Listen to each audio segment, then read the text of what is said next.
So I go We are. first. We are Second, now. third, you got last. I can hear him calling,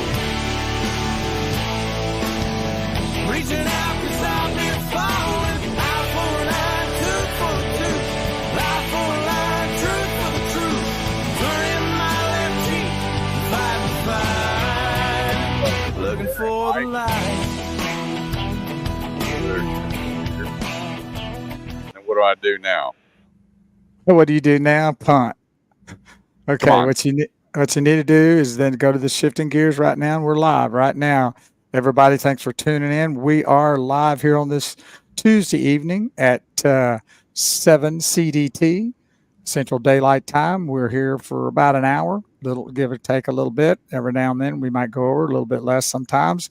And I'm one of the hosts, Big Wheels Bo Carver, along with the other star of the show, the one and only Kurt Chase, right there. And we have a special guest with us tonight.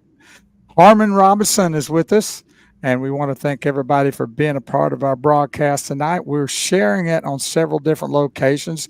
We're on Facebook right now at the Shifting Gears Facebook page. Then we are also on LinkedIn, which is my page called Big Wheels Bo Carver, Big Wheels Bo Carver on LinkedIn, and on YouTube. So you can find us on YouTube. So if you know some friends and neighbors out there that don't use Facebook, tell them to go to YouTube, and it's youtube.com at Shifting Gears 2024.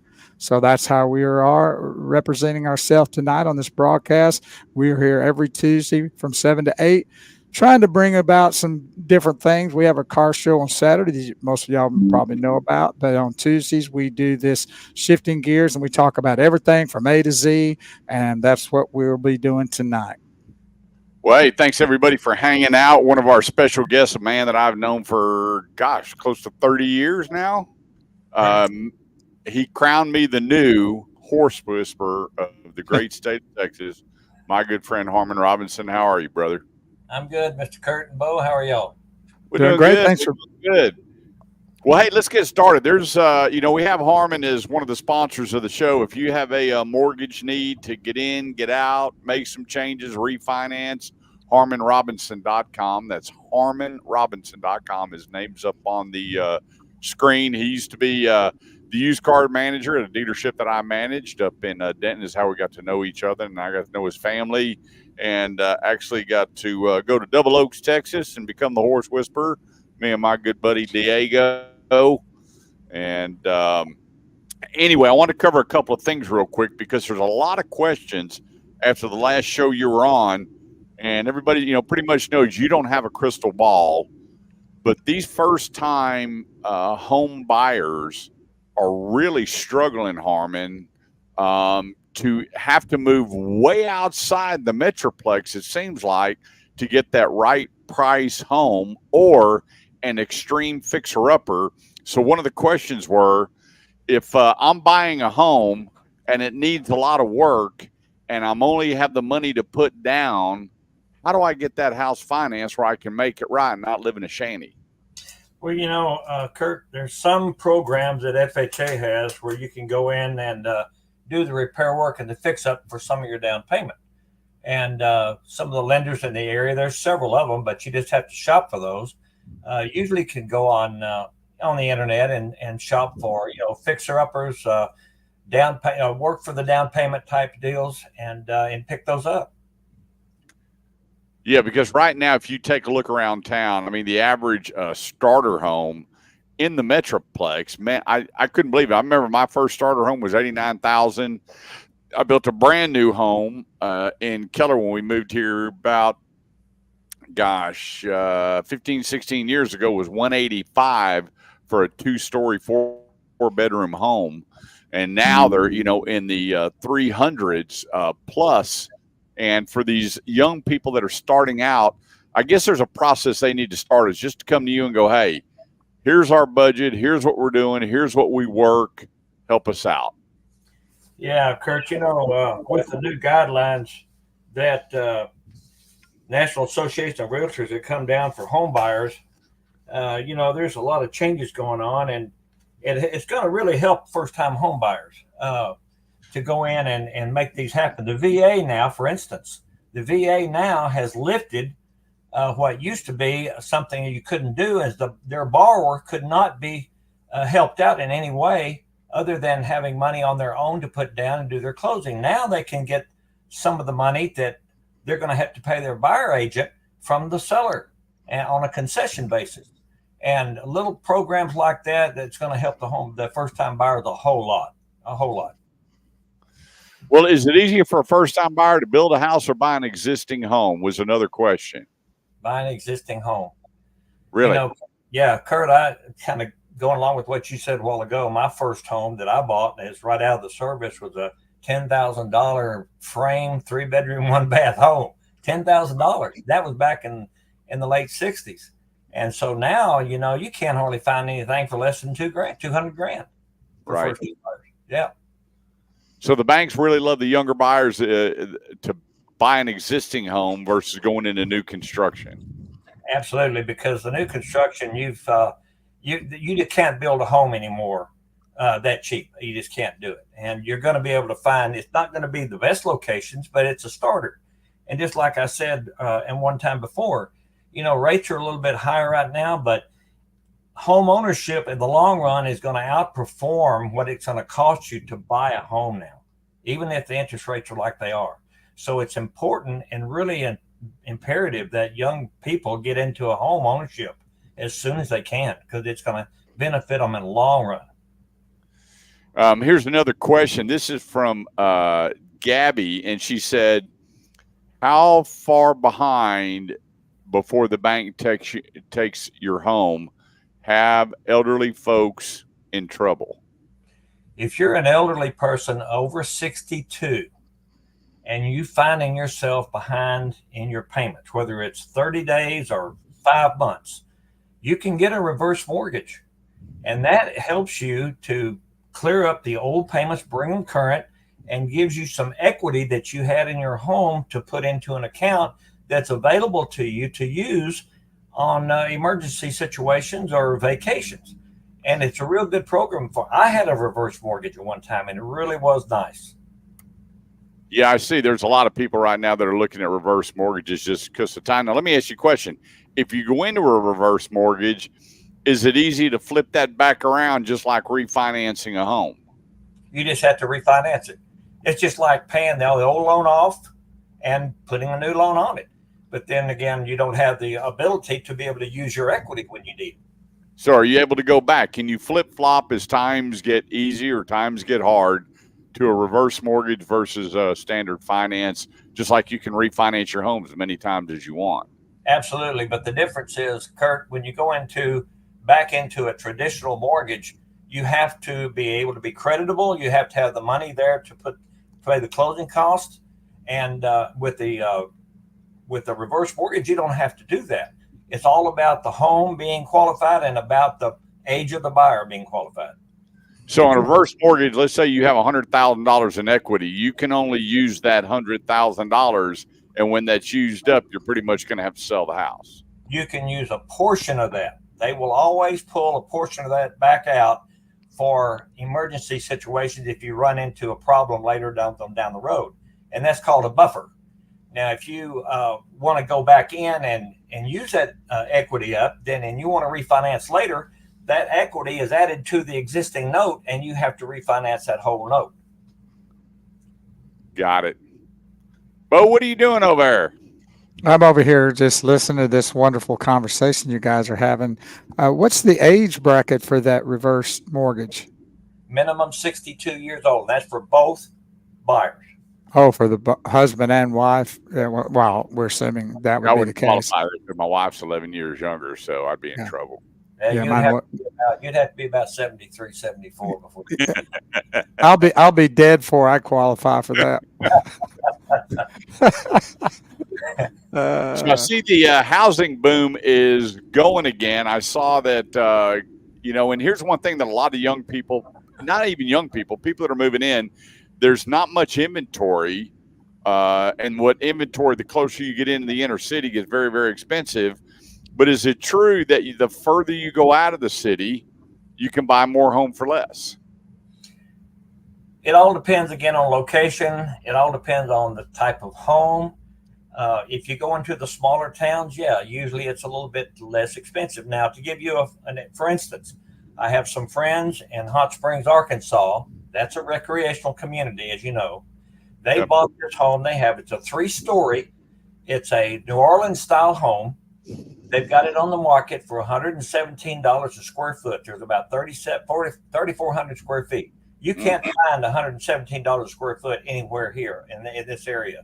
Right. And so if you're going to be moving to Hot Springs and you want a big house with 3 stories and 3-car garage and just an absolutely beautiful home for about $398,000, that's the one you want to buy. And that I just put out a list on that here on Facebook a few days ago, and I'm offering to take anybody up there and show them the property if they need to go up and want to take a look at it. Would you take me up there without me buying a house so we could go enjoy Hot Springs, Arkansas? Well, you know, I used to go to Road trip. Lake Hamilton in Hot Springs, and we had a summer home there at Peters Point that we used to rent out every year growing up. You had Lake Hamilton, Lake Catherine, and beautiful, beautiful. We went up there a couple of years ago and met some folks up there for dinner, and it's all condominiums and timeshares out there. It seems like out on the lakes now, but we still saw the bath houses and the wax museums and Hot Springs. What a great, great city. Oh, absolutely. And, these folks have been trying to sell for 2 years now. And the reason that it hadn't sold is, of course, in 22, when the market started making a change, they had to start reducing that price. And if you're not a business owner or you're not geared towards the community and horse racing, it's very difficult for anybody in a hourly type position to be able to afford a home like that. Yeah. So they've really got a market that's smaller than what you would normally have in a town like this. All right, folks, if you get behind or you want to get ahead, one thing real quick. Is it easy to find? Hang on one second. Let me get this right. Is it easy to finance a double wide and put it on a property while building a home? Easier as far as restrictions are concerned, or easier as far as money's concerned? As far as money concerned, the guy wants to know, he wants to going to buy a double wide, put it on the property, and he's going to build his own home and is going to stair step it and go through that whole process. So it's raw land, putting a double wide, and then start building a permanent home. How hard is that to get financed? It shouldn't be hard because you can go to a land bank like Lone Star Bank. It covers the Denton County area, and Heritage Land Bank, which covers like Cook County and Tarrant County. And you can get a loan that will help you buy the land and finance the home that you're being put up. Now, as far as buying the double wide to put on there, most people don't buy a double wide. They'll buy an RV and hook it up. And then when they get their home built and moved into, they'll sell the RV. Yeah, well, this is a big boy. He said, I need some space, so I got to throw a double wide out there. And got a couple of kiddos and, came into some money and wants to do his deal. But I said, well, what's the deal? He goes, well, we've been living in a house. We sold it and took over the parents' house and needs way too much repair. So he's looking to buy some property out by Stephenville and go ahead and start the whole process out there. But he's never had to pay for anything. He had a home given to him and he redid it. And now he's got another parent's home after he sold it. But he knows this one's going to cost him some money and wanted to kind of look at. And so here's a great opportunity for you, Gary. HarmonRobinson.com. Get with Harmon. Let him know what you want to do and let him take over for you. Make it. That's one thing. When you got the right person and you got a good network, let somebody else take all that stress and everything off your head and plate and let them move forward in your best interest. Yeah, you don't want to remove your own teeth. You don't want to go do your own eye surgery.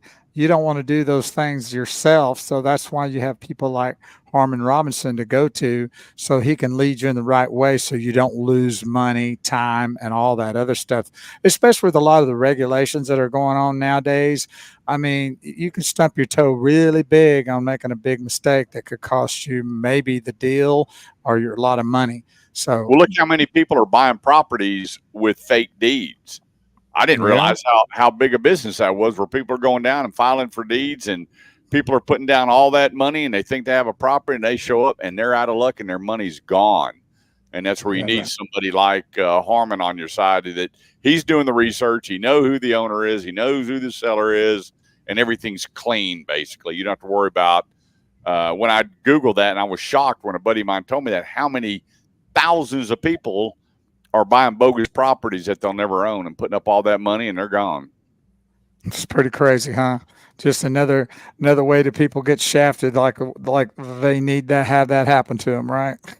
Yeah. Well, let's keep rolling. Big Wheel Bo Carver, what do you got for us tonight? I didn't even sleep last night. I was on the edge of my bed, and then I had to walk around the house wondering what the great Big Wheel Bo Carver was going to bring the show tonight. Well, the first suggestion I would have made is you should have gotten your CBD gummy so you could go to sleep. So that way you wouldn't have to worry about it. But, there's just a lot going on. We do a lot of different things here. I really didn't have much until later this afternoon, but I saw somebody vaping today, and I'm going like, let me check this out a little bit and see, what the status is on the vaping industry and what's happening there. And I found out some really interesting information. First of all, in 2021, the National Health Interview Survey had 40.3% of current e-cigarette users in the United States were former cigarette smokers. This is compared to 29.4% who were current cigarette smokers, and dig this will blow you away, and 30.3% who had never smoked cigarettes. That many went to e-cigarettes without it. Go ahead. You said over 30% that never smoked before, that smoke e-cigarettes? Correct. Wow. I know, pretty crazy. And the e-cigarettes came out in about 2007, 2009. So it was kind of a Juul, I think, kicked that off, that brand. Older e-cigarette users were more likely to be current or former smokers, while younger users were more likely to have never smoked. So, when you start looking at some of the stats, it's pretty amazing. In 2021, 4.5% of American adults used e-cigarettes. But between 2019 and 2021, e-cigarette use increased from 8.8% to 10.2% among U.S. adults aged 18 to 29. That's over 30 million people vaping every day. Yep. 2021, more than 2 million U.S. middle and high school students reported using e-cigarettes, with more than 8 in 10 of those youth using flavored e-cigarettes. Young people ages 15 to 17 years were 16 times more likely to vape more than ages 25 to 34. So those are some of the, there's a lot of misconceptions about vaping.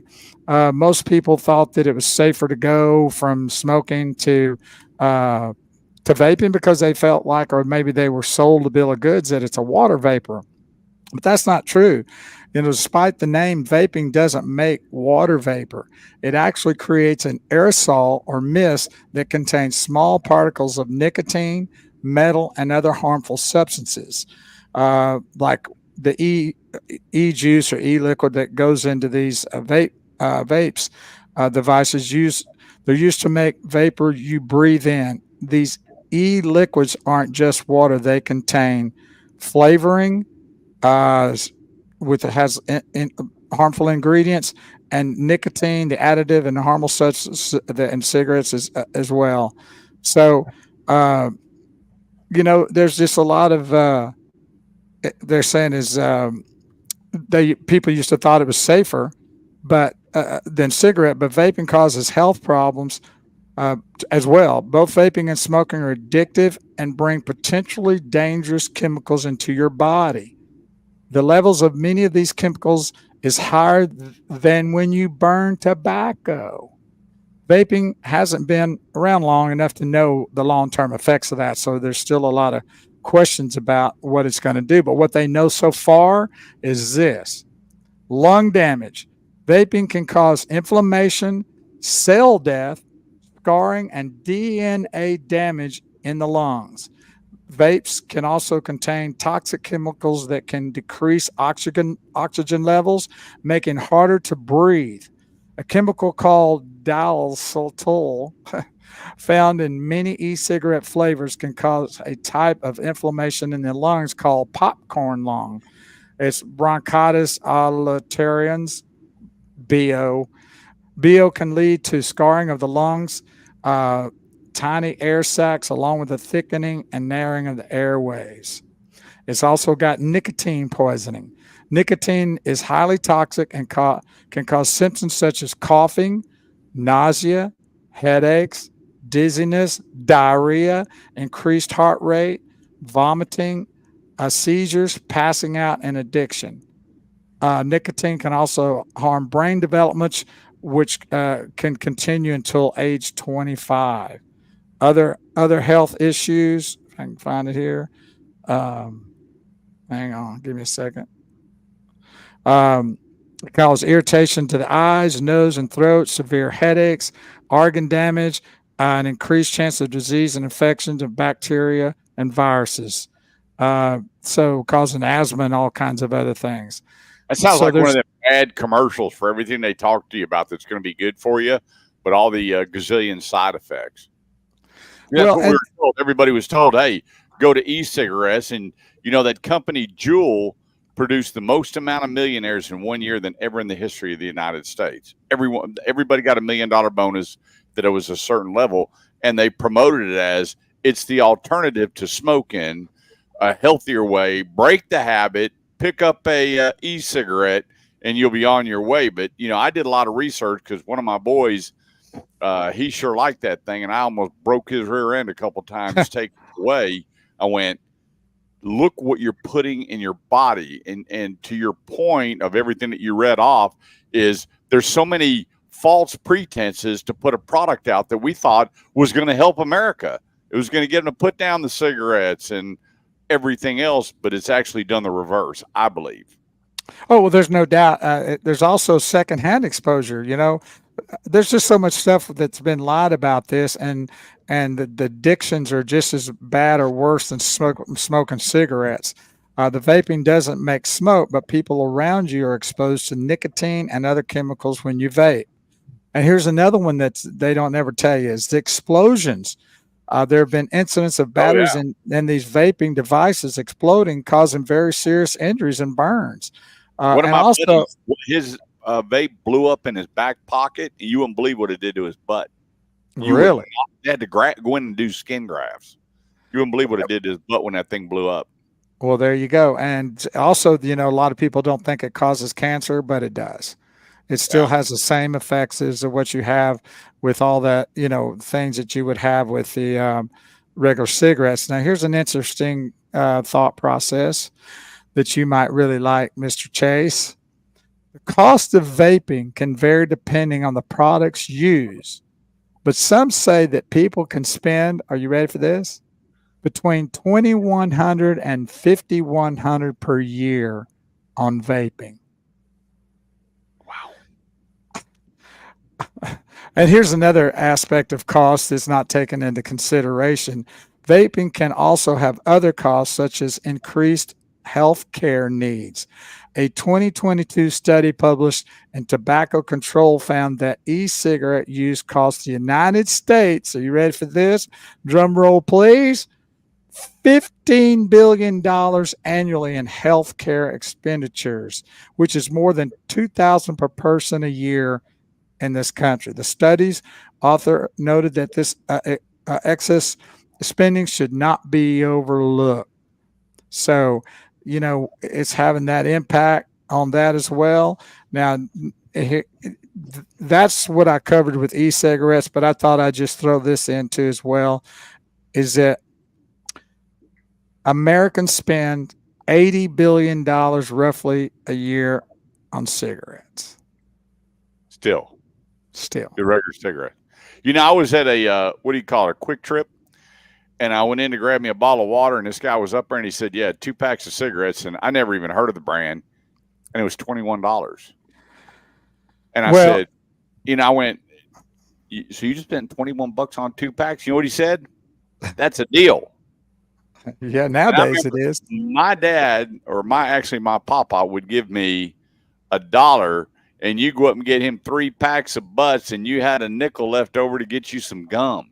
And to see what they're charging now for cigarettes, and I don't know if the government's behind it where they've taxed it so high that they forced it, but when I'm seeing cartons of cigarettes, 50, 60, 70 bucks for a carton of cigarettes, I'm like, how the heck do people afford to smoke? Well, the average ranges a little bit from state to state, but it's about $7 to about $11. In New York, it's about $10.85. I saw a pack of butts. Remember that? Remember you ever heard that? Go pick me up a pack of butts. And give you a couple dollars. Yeah. So, they come back with some change. Why'd they call it butts? I said, well, cigarette butts. Right. And they'd say, my papa would say, hey, go get me 3 packs of butts and get yourself something. And I had that little shiny quarter, man. I thought I was high cotton. And he smoked Camel non-filters. Well, and it's just amazing.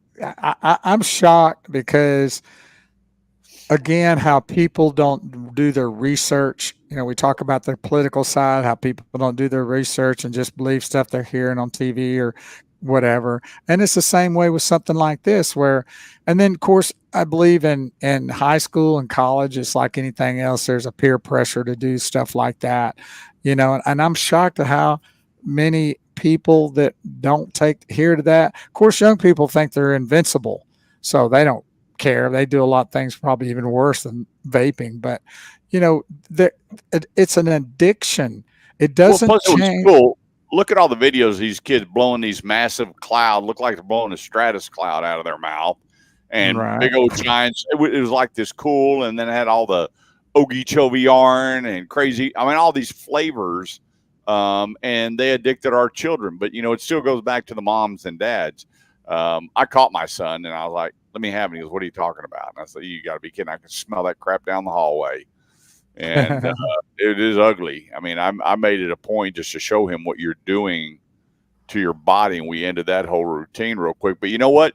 I've had so many parents go, I'd rather have them doing that than smoking. Well, here, let me help you real quick. How about they don't do freaking either one? Well, what I just brought up in this segment, it's just as bad, if not worse. See, the parents are being sold a lie just like the kids are. So they need to really investigate and listen to some of this. Do your own research. Google it. That's how I got this information. I Googled, all the stuff about e-vaping or e-cigarettes and vaping, and it's right there in front of you. You don't have to go and dig down and go into the library and look for a book. And so why would you not put your foot down and help the health of your kid and help the financial aspects of our country as well? Because it's just like the idiot parents that say, well, I'd rather have them drink a beer here than out with their buddies. Well, here, let me help you with that too. No, you just condone it. Well, that's what they're going to do. You'll condone it there, so they'll figure it's okay there everywhere else. My son says, when I graduate, I want to have a beer and a cigar with you. I said, college? He said, no, high school. I said, well, you're only going to be 18, but we're going to have a cigar together. And we sat out back and we had a cigar together. And it wasn't until, he was much older that I don't even like beer. But Harmon, aren't you glad your kiddos are gone and grown and you don't have to deal with all the crazy social things that are going on right now in life? Amen, brother. I am. But Tracy's got his own going right now, and I'm happy for him. He's doing real good. Kim, she's making her way and doing really good. She works here in Denton, and I'm real proud of them. They're street smart. They know the way around, and they don't let people come in and influence them in a negative way. So I can be proud of that. Yeah, the peer pressure and everything else and the cool factor. When I grew up, I mean, cool was trying to dip a snuff. I got sicker than a dog. I got so dizzy. So it just didn't work right. But I was never into the alcohol. I was never into the drugs. Wasn't my gig. Didn't like the taste of beer. Actually didn't like the taste of alcohol, period. And it wasn't until, even after being in the nightclub, I wasn't a drinker till I started enjoying good wine in my, late 40s, early 50s. It was never, my personality likes to maintain a good pattern. And that other stuff just dragged me down. It was never my flavor. But, it's amazing, Bo, that all this information you're giving out for the people that are tuned in. You hope and pray they pass that on to their kiddos, to their grandkiddos, and have them conversation that it ain't no better. No, and that's the whole thing. Is that that it's a lie that they're living if they think that that's the answer. And most people that I know that maybe, and they say that a lot of people still smoke and vape. I mean, now they just do Wow. both. And so that's even a bigger problem to me. But, when the lie that they were told, and then now they're still addicted to the nicotine, I guess I should have looked this up, that I did. And I should have looked up how many people actually stop smoking and e-cigarettes by turning to e-vaping. My guess is probably very, very low. I figured that if they quit smoking, they'd quit using, probably e-cigarettes too. I think what me, you, and Harmon used to do, let's just go to a hookah bar. Yeah, we'll all sit around the big old giant hose, and I was at a hookah bar not too long ago, and he went, "Oh, that stuff's not bad." And I went, "Is anybody seeing the amount of smoke coming out of that man's body? You can't tell me that's healthy in any way, form, or fashion. Taking puffs off a hose with a big old bowl burning on it."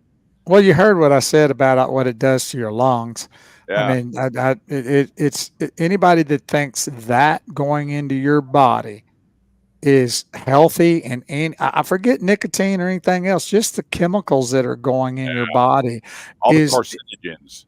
Yeah, you got to be kind of brain dead if you think that's healthy at all. And again, I know the young people feel invincible, but that's where the problem started. And I'm so thankful my son just doesn't do any of that. I mean, he just thinks it's crazy for the people doing it. And he tells all of his buddies that if they are doing it, how stupid they are. So I'm thankful for that. But there needs to be a lot more people like that telling these kids that, hey, you just don't tell them it's better than when it's not better than. Well, when is the grapevine coming back? Do what? When is the grapevine coming back? Oh, buddy, I remember that. Yeah. I remember the first time I sat on a little hill with a buddy of mine, and he pulled that twig out, and I said, "What are you doing?" He goes, "We're going to smoke some grapevine." I went, "Smoke some grapevine?" You talk about bite. It will. Yeah. Well, there's a lot of other things they could be smoking too. So yeah. Well, hey, we'll jump into another segment real quick, brought to you by Driver's Edge Auto Repair. They've been a sponsor of the Automotive Edge radio show every Saturday morning from 8 to noon on 1190 KFXR for over 20 years. They don't winterize. They don't summerize. They only do the work that's needed on your automobile. They can match or better any tire price that you have out there. And if you have that big repair and you don't have the money, they've got financing. They want to be your all-around complete service place. 23 locations all over the DFW area, and the coupons that they have on their website are not upsell coupons. They're real cash coupons for the repairs, not to put cash in your pocket. You can find all the locations and find them everywhere at mydriversedge.com. That's mydriversedge.com. So I got a question for you, for the both of you. Where were the favorite places for Americans to go when the Fauci virus hit? Well, I remember most people going to Home Depot. I mean, are you talking about places to eat or just to go? Just to get in your car and boogie. Because everybody was remote. The employees were all remote. The kids were remote from school. So they loaded up the vehicle. They loaded up the laptops. Where did they go most? Well, I can tell you, I just loaded up myself in my truck, and I went to Lowe's, and I bought some lumber, and I built my deck at the house. And that was it. Well, I think Kurt's boring. I think Kurt's thinking more about a location, like maybe Oklahoma or Austin. Or the number one place, let me help you out here. All right, I figured Grand Canyon. Oh, there you go. Americans were loading up and they were traveling. You know, the big redwood forest in California. They were on the road, locked and loaded with all their laptops. They had generators with them. I mean, they were set to go. I was shocked how many, because, you know, you couldn't go into restaurants. It was very difficult to get a hotel. So the RV business at one time, if you remember up there on Denton on 35, there were no RVs to be bought. You know, they were gone. Why? Because people pickup trucks sales were through the roof. They were hooking up their RV, and mom and dad on the average with 2 kiddos were gone. And I went down the list and I was looking at the millions of people that got on the road and took off that were remote and went and did something else. And it totally blew me away. In fact, some of the parks were so overwhelmed that you had to reserve a spot a month to 2 months in advance, or you couldn't get there. And talking about Hot Springs, Arkansas, all the campsites in Arkansas, in Hot Springs, and then what is it? What's north of Hot Springs where everybody goes? I'm trying to think of the area. But anyway, you had to book it a year in advance. It was absolutely incredible. And then I have family in Colorado, and to go to certain different areas in Colorado, Pikes Peak, you had to book it 6 months to a year in advance just to get into the park to enjoy the scenery. So I went down, I was going, some of these places I've never even heard of. Maybe y'all have. Harmon, have you heard of Glacier National Park? Yes, I have. Isn't that up in Oregon, Washington, in that area? Montana. Montana, yeah. All right, Bo, do you know where Olympian National Park is? In Paris. There you go, Washington. I knew you were going to say that. The Grand Tetons, one of the hottest places for people in America to go visit. I guess, you know, if you were remote, it wouldn't matter to, you know, head up and check places out. But the Grand Teton in Wyoming, Yeah. Acadia National Park in Maine, never heard of it. Yellowstone, obviously everybody's heard of Yellowstone now. Yosemite, you know where Yosemite is, Bo? Yosemite? I think it's Yosemite, isn't it? There you go. Very good. Do you know where it is? I think it's in Montana. Northern California. Northern California. That's where Yosemite Sam lives. That's right. I Yeah. gotcha. I'm guessing. Zion National Park. Never heard of it. I've heard of it, but I don't know There where were it's at. 4 million visitors during the Fauci virus in Utah. The Rocky Mountains, everybody knows where that is, in Colorado. And so I was really blown away. I thought, you know, people would be doing so many other things, but then when you really honed in on it, we weren't allowed to do a lot of things. No. And I was sitting there looking at all the things that we were restricted from doing. And that's when the world literally got crazy. What was that movie? It's a crazy, crazy, wild, wacky world, or whatever it was. Mad world. Yeah, mad world. And it was amazing when I was looking that you could protest without mask. You could get in all the groups that you wanted to publicly, but you couldn't go to church in groups. You couldn't go to the movies in groups. You couldn't go. I mean, there was so many restrictions. And so I guess a lot of people chose, well, the heck with it. We're just going to go explore America. And I had no idea how inexpensive it is, but how many people would actually get in their car and show up and they'd go, I'm sorry, do you have a reservation to get into a national park? Yeah. Absolutely incredible. So it's not my gig. One thing that I would like to do before the good Lord calls me home is I'd love to go to the Redwood Forest. Have you ever been there, Harmon? No, I haven't, but I'd love to be there too. Yes. Big old Bo? red trees. Yeah.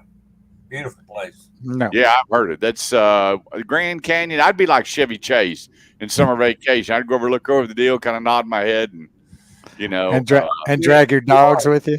If you want a real experience, fly a helicopter over the Grand Canyon. Oh, on no, a thank you. windy day, on a windy day. oh yeah, I'll pay for you to do that. Well, I did.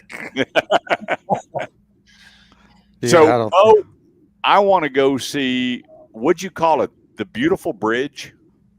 The Natural Bridge. It's in The Virginia, Natural Bridge. and it How is did you like that? phenomenal. Yeah, that's an unbelievable place. So scenic and so spiritual. There's just a real the whole thing around that. And that was an experience that Graham and I had when we took a little road trip there before senior year. And I think might have been after I graduated. I'm not real sure now. But we went up to the New York area, and we actually found that by accident. We stopped and needed gas, pulled in this little place kind of off the highway a little bit because we were getting real low, and we pulled in, was getting gas, and started talking to this guy about his car. I can't remember what kind of car he had, but it was pretty cool, And he said, well, yeah, well, thanks, blah, blah, blah. And he said, well, y'all here to see the Natural Bridge? And we're going like, we don't even know what you're talking about. And it was like down the street, down this back road, about maybe 2 miles. And we went back there, and what a world, called the Natural Bridge in Virginia. You need to check it out because it is a place to go, and super, super, I feel, a very spiritual place. It really is. Well, hey, I want to give a shout out to Ty Gentman, the father of Connor. The surgery went successful, and Connor and the whole family have been in our prayers. We love you guys. And right behind me, let me move this way, is one of the trophies from Connor's car show. They took aerospace parts and built the Starship Enterprise out of it. And Wow. He's such a crafty guy, and you've been in our prayers, and we've been thinking about you a whole bunch. And we know Connor's going to be just fine. He's surrounded by a lot of love and a lot of prayer warriors. Before we flip over back to Bo, remember, if you've got a need in the real estate market, HarmonRobinson.com. I know him. I know his heart. I know his family. This is something that he doesn't have to do. This is something that he wants to do. And that's really what separates Harmon from a lot of people, is he could just kick it and do his own gig, but he digs helping people, the ones that are not in trouble and the ones that are in trouble. And the ones that are in trouble, boy, I'm telling you what, there could be a real pot at the end of the rainbow if you'll just call him if you're in that trouble. And we're talking about equity versus just handing the keys and walking away. To go to HarmonRobinson.com for all your real estate questions for today, tomorrow, next week, next month, or if you have parents in trouble or some seniors in trouble, they don't know what to do, HarmonRobinson.com. So we're going to flip this over to Bo when we get back. The top 10 things that happened with the American people and what they were doing when the Fauci virus was upon us here on years. I want to thank everybody for tuning in. Appreciate it. Art Naismith, Ty Gentman. We had Ronnie Swain, Graham Carver, Purple Haze, people just in and out with us, and I appreciate that. Like and share the broadcast. Let everybody know we're here every Tuesday from 7 to 8 here on Shifting Gears and on YouTube and LinkedIn and our couple personal pages, Kurt, myself. We appreciate y'all being a part of that.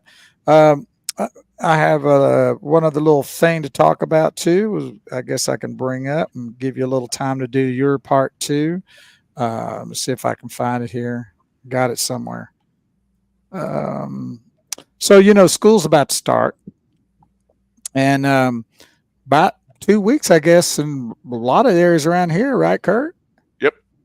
Like the first part of the August. Now, first of all, the first thing I'd like to say is that I would be in the biggest revolt in my life at my age when I was going to school, and they came to me and said, "You're going to start school the 1st of August." I'm going, you must be out of your ever-loving mind. We never started school until after Labor Day. Right. You remember after that? The Jerry Lewis Telethon.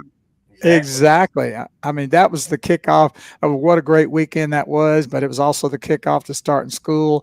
And you had to go that Tuesday, but now they're a month way ahead, and it's just kind of crazy to me. And so that's the first thing I had to say about that. I don't get all that. But the other thing that's going on is, what do you think's going on that's really kind of changing in the schools? The school week going from 5 days to 4 days. Correct. 4-day school week, and it is catching fire. Right now, there's about across the country, 25 states basically is what's doing it now. Is 2,100 schools, nearly 900 districts are going to the 4-day work week, and that was back up until like last year, the year before. And each year they're growing and growing and growing. And I know a lot of them, even around our neighborhood, are doing that. Ponder's going to that. I believe you said Keller was too. No, Keller said no.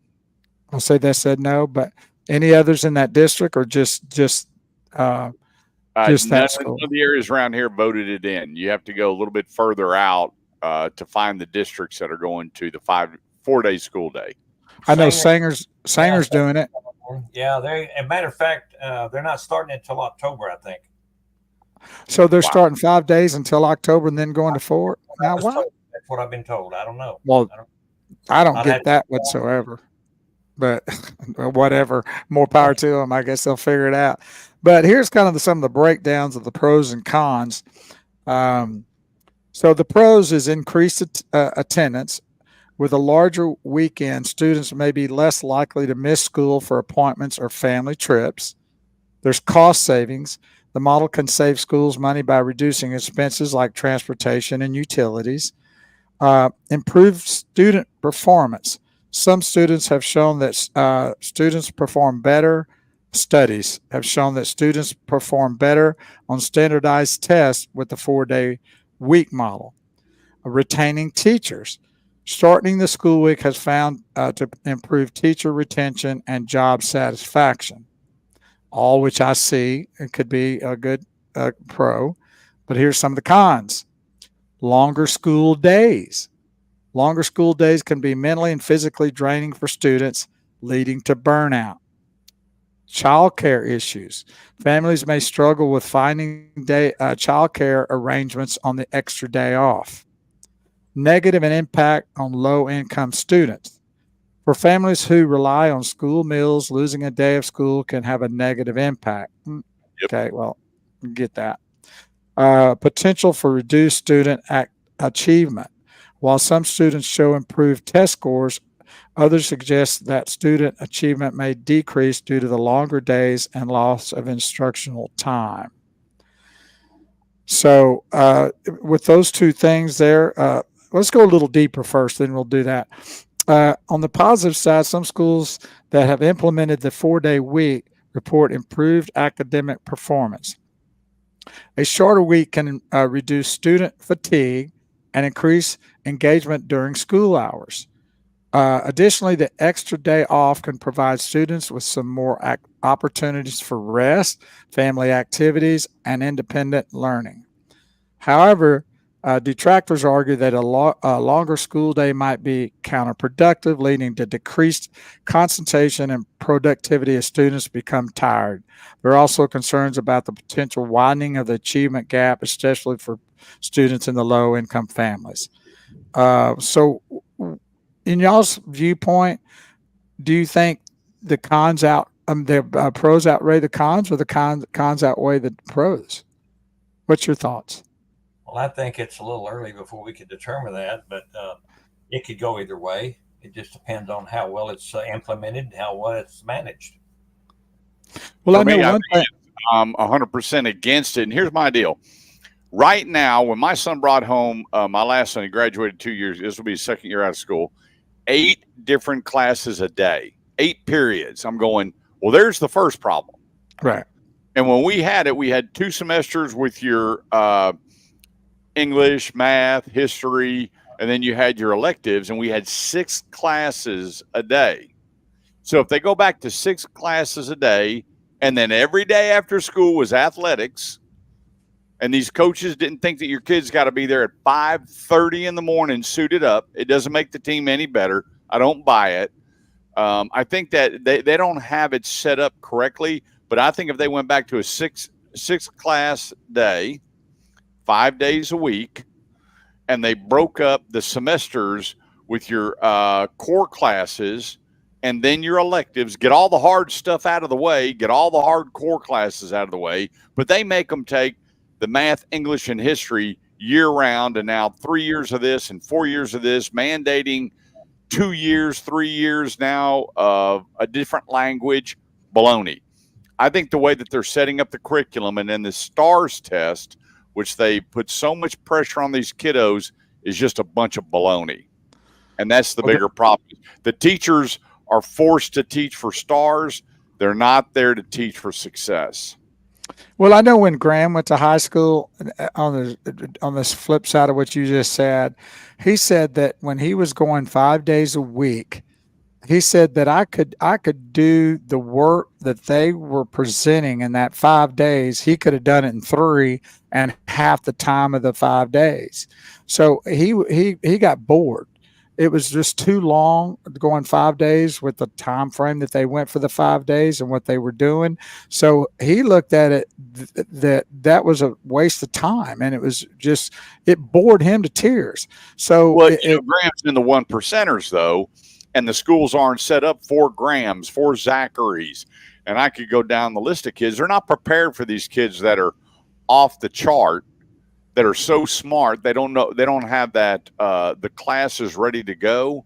And here's the deal: if you turn in your assignments and you're doing this, then you can come in late to school. If you get all this and everything done and your parents agree, you can go home early. There's so many other ways to do this. But when Zachary would come home, we talked about it. What'd you do? We reviewed. I'm like, it's the first week of school. But he already knew it. And he's like, and you could see the look on his face was, boy, oh boy. And you go to the teachers and they just say, well, we haven't evaluated yet, or we haven't seen. So that 1%, or let's say 5% of kids like Graham, school is very boring for them. Well, and I think you had a good point there, but the schools now are based on getting money, and they've got to go a certain time and certain days. So, that goes, but if they well, as long as they're implement for attendance class. So let's say that, first period in attendance, second is. And as long as they have the attendance in there, I mean, so be it. Yeah, and as long as that should be a good thing. Now, Art Naismith said something interesting.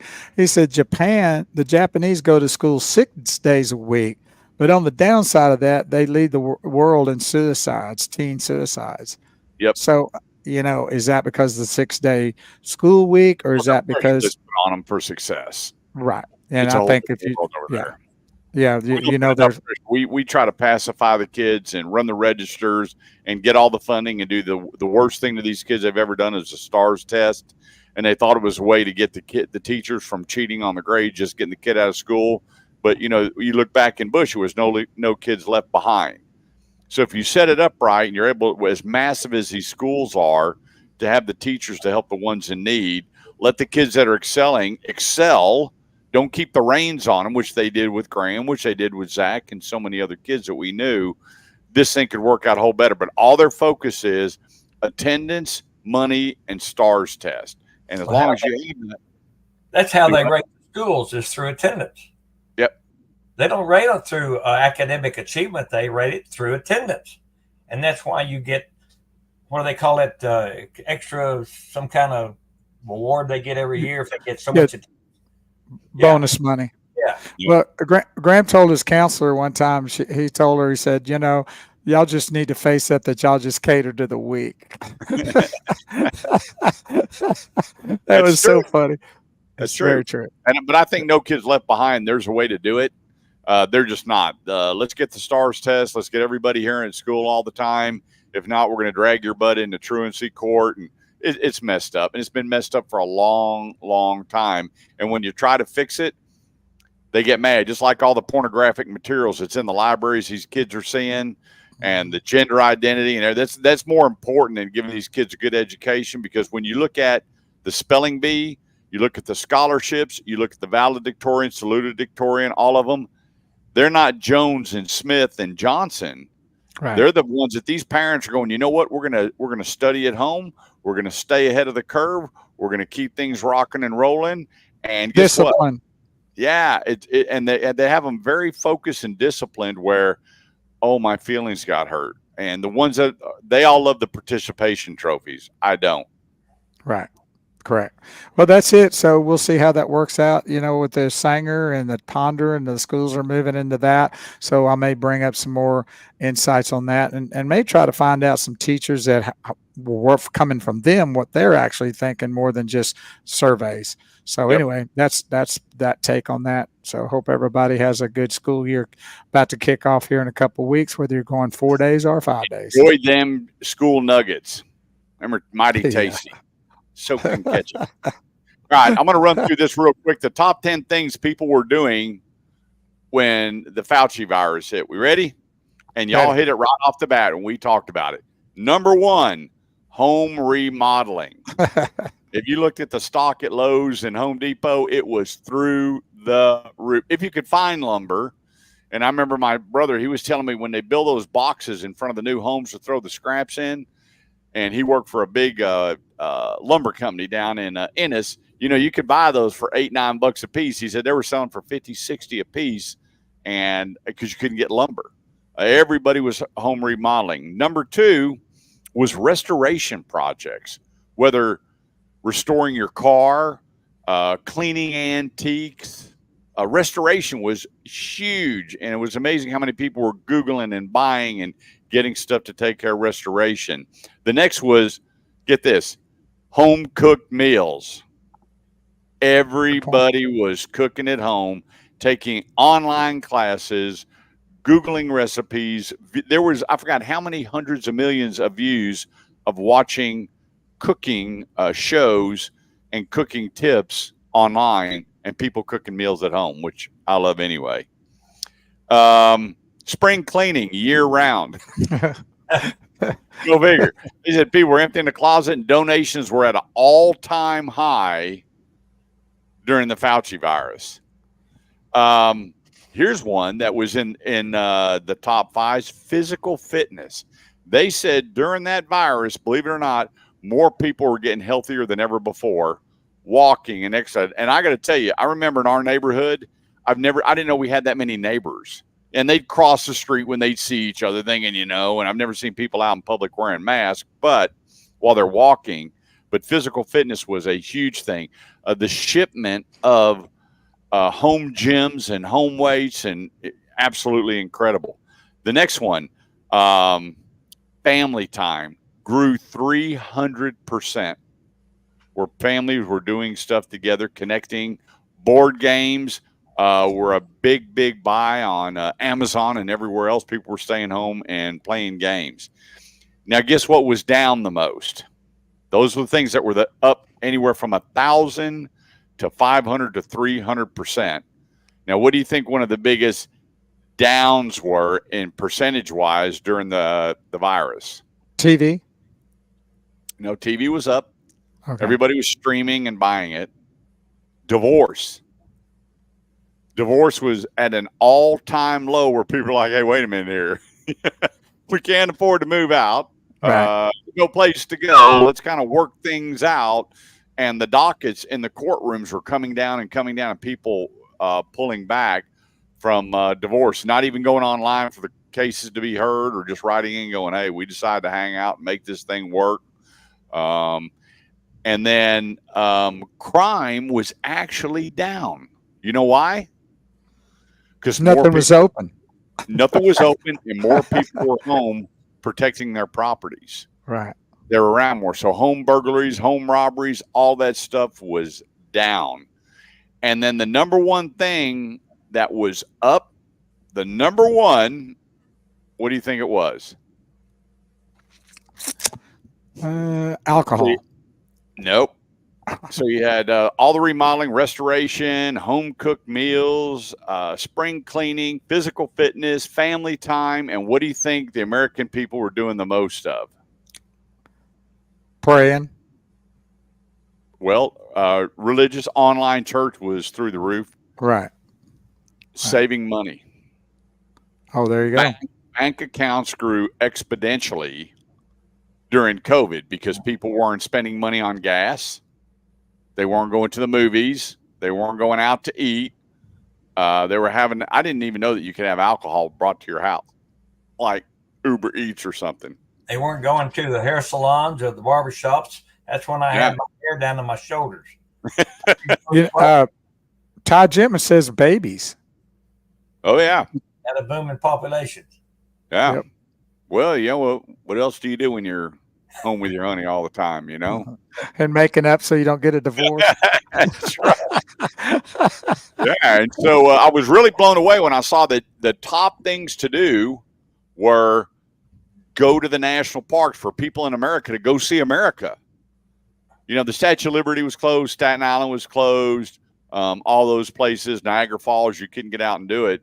But real quick, Antigua, the Bahamas, Barbados, Canada, Chile, and Jamaica were all the number one destinations to go. They lifted everything and went, hey, wait a minute here. We don't care what's going on. If you got a vaccination card, come on. We need your money. We're poor countries, and we got to have the revenue. So there you go. I found all that fascinating, and I hope everybody else did too. And Yeah. Harmon, I love you, brother. If you folks are looking for real estate, wanting to get rid of real estate, know somebody that's in trouble with real estate, get started now. HarmonRobinson.com. That's HarmonRobinson.com. I know him personally, and I know his heart, and I know that's what separates him for a lot of people, because he doesn't have to do it. He wants to do it. And You have a that's phone what makes him the number best. you want to put? What's the phone number, Harmon? That would be 214-674-8388. 214-674-8388. All right, I'm gonna post that. Let me post that real quick, okay? Okay. So people can get it down. So listen, 214 if you want to get into real estate, as far as buying and selling and learning what to do, what not to do, and get all the right information, and get with someone that cares. Because I'm telling you, we bought a house and we had the worst realtor and we had the worst inspector, and it cost us a small fortune. And it just didn't go our way. But, you know, God's provided for us. We believe that he's in charge, and he never forsakes us or lets us down. And we've been in prayer. And so we've had the finances to take care of the problems that should have never even happened. You won't have that problem with Harmon Robinson. I guarantee it. Well, another thing too, Kurt, is if you have parents and you really need to make sure that they're like elderly parents, that they're not getting behind in their payments or they're in trouble. I mean, you might want to dig in a little bit and make sure that they're okay, because if it gets away from them, then you got a bigger problem. Now, Harmon can help them out with that as well. Usually he can, but you don't want them to get there. So if you need some help with that and something's struggling there, give Harmon a call and let him help them out, because that can certainly get away from you quick. Yeah, gift your mom and dad, get hold to Harmon Robinson and say, hey, could you go check on my mom and dad and see where they're on the real estate? Right. Exactly. And have them check it out. I mean, there's a lot of ways. Preventative, what do they say? Being proactive means a whole lot. That's right. Be proactive, not reactive. An ounce of prevention is worth a pound of cure. Absolutely. That's right. So Absolutely. that's your comment for that. And hey, what a great show we had here. We really appreciate everybody being a part of this today. And we'll be back next Tuesday at 7 p.m. on the Shifting Gears. Like and share. Let everybody know we're here. These shows are archived on our personal pages, on Shifting Gears, my LinkedIn at Big Wheels Bo Carver, and on YouTube. YouTube is a good place to send people if they don't do social media like Facebook. Tell them to go to youtube.com at Shifting Gears 2024 and find our broadcasts there. They're also archived. And don't forget about us too on Saturday. Every Saturday morning from 8 to noon with the Automotive Edge radio show. And we're on Facebook on the Automotive Edge Facebook page. And till then, we will, if we don't see you Saturday, we'll see you next Tuesday, but hope we'll see you Saturday. So, Harmon, love you, buddy. Bo, love you. Thanks for you a great show. We'll talk to you guys soon. all right. All right, Have a good See ya. have a good night, everybody. We'll see you next Saturday.